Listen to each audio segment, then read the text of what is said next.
Assalamualaikum warahmatullahi wabarakatuh. Halo sahabat cerita kehidupan. Apa kabar kalian semua? Syukur alhamdulillah kita bisa berjumpa lagi di channel ini. Salawat dan salam selalu tetap tercurah kepada junjungan kita, Nabi besar Muhammad SAW.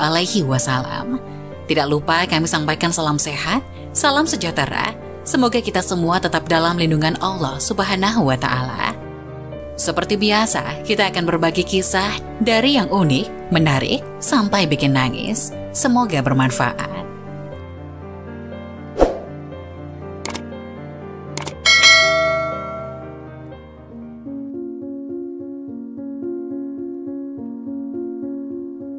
Ternyata begini pertolongan Al-Quran di alam kubur bagi yang senantiasa membacanya. Setiap makhluk hidup di dunia ini sudah pasti akan mengalami dan merasakan kematian. Karena kematian merupakan akhir dari perjalanan hidup manusia di dunia dan menjadi awal kehidupan sebelum kelak hidup di akhirat. Sebagai umat Islam, hendaknya kita mempersiapkan bekal berupa amal kebaikan agar terhindar dari siksa baik di dalam kubur maupun kelak di alam akhirat. Seperti firman Allah di dalam Al-Quran Surat Al-Hasyr ayat 18 yang artinya, "Wahai orang-orang yang beriman, bertakwalah kepada Allah dan hendaklah setiap orang memperhatikan apa yang telah diperbuatnya untuk hari esok akhirat. Dan bertakwalah kepada Allah, sungguh Allah maha teliti terhadap apa yang kamu kerjakan." Salah satu hal yang dapat dilakukan untuk mempersiapkan bekal di akhirat kelak adalah dengan membaca Al-Quran. Al-Quran merupakan petunjuk bagi siapapun yang membaca dan memahaminya. Selain itu, ternyata Al-Quran juga akan memberikan pertolongan di hari kiamat kelak bagi siapapun yang membacanya. Al-Quran merupakan kitab suci yang diturunkan Allah kepada Nabi Muhammad SAW melalui perantara malaikat Jibril untuk dijadikan sebagai pegangan atau pedoman hidup bagi umat manusia di dunia. Orang yang senantiasa membaca Al-Quran pasti hatinya akan selalu merasa tenang dan damai, karena dia selalu merasakan kedekatannya dengan Sang Pencipta, yaitu Allah Subhanahu wa Ta'ala. Tidak hanya itu, orang senantiasa membaca dan memahami Al-Quran pun akan diberikan pertolongan, berupa penerangan sampai ia akan masuk ke dalam surga kelak. Sahabat Anas Ibnu Malik radhiyallahu anhu mengatakan bahwa Rasulullah pernah bersabda, "Tiada penolong yang lebih utama derajatnya di sisi Allah pada hari kiamat daripada Al-Quran, bukan nabi, bukan malaikat, dan bahkan pula yang lainnya." Hadis riwayat Abdul Malik bin Habib Syarah Ihya. Dalam riwayat lainnya dikisahkan pula bahwa Al-Quran akan meminta kepada Allah untuk memberi syafaat kepada orang yang senantiasa membacanya kelak di alam kubur.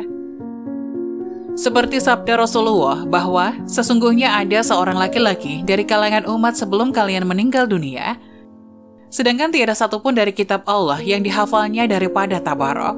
Ketika lelaki itu diletakkan di alam kuburnya, malaikat penanya datang, maka surat Tabarok atau Al-Mulk menghalanginya.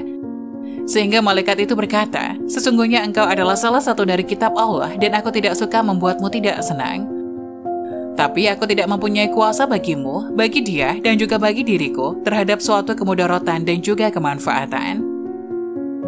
Jika engkau hendak membela orang ini, maka menghadaplah kepada Allah Subhanahu wa Ta'ala dan mintalah syafaat darinya untuk dia." Maka surat itu berangkat menuju kehadirat Allah Subhanahu wa Ta'ala dan berkata, "Memohon, ya Tuhanku, sesungguhnya si Fulan dengan sengaja memilihku di antara kitabmu, lalu dia mempelajariku dan membacaku serta menghafalkanku. Maka apakah engkau akan membakarnya dengan api, sedangkan aku berada di dalam rongganya? Jika engkau hendak mengazabnya, maka hapuskanlah aku terlebih dahulu dari kitabmu." Kemudian Allah Subhanahu wa Ta'ala menjawab, "Sekarang pergilah, sesungguhnya aku telah menyerahkan kepadamu dan aku memberi izin kepadamu untuk memberi syafaat baginya." Kemudian surat itu kembali dan mengusir malaikat Mungkar dan Nakir. Lalu penghafal surat tersebut bangkit dengan keadaan senang hati karena tidak mengalami siksaan apapun dari malaikat tersebut. Kemudian surat itu meletakkan ke mulut lelaki itu dan berkata, "Selamat datang dengan mulut ini, barangkali mulut ini senantiasa digunakan untuk membacaku. Selamat datang kepada dada ini, barangkali dada ini senantiasa digunakan untuk memuatku.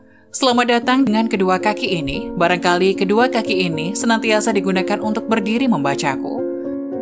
Surat tersebut menghibur lelaki tersebut di alam kuburnya karena merasa khawatir bila ia kesepian dan merasa ketakutan. Anas Ibnu Malik radhiyallahu anhu melanjutkan bahwa setelah Rasulullah SAW menceritakan ini, maka tidak seorang pun baik anak kecil atau orang dewasa ataupun budak atau orang yang merdeka melainkan mempelajari dan menghafalkannya. Rasulullah SAW memberi nama sebutan Al-Munjiat atau surat yang menyelamatkan. Demikianlah penjelasan tentang pertolongan Al-Quran di alam kubur bagi siapa saja yang senantiasa membaca dan mengamalkannya. Semoga kisah tadi dapat memberikan hikmah dan manfaat untuk penonton semuanya. Jangan lupa like, subscribe video ini agar tidak ketinggalan info-info bermanfaat selanjutnya. Sekian dari kami, terima kasih. Wassalamualaikum warahmatullahi wabarakatuh.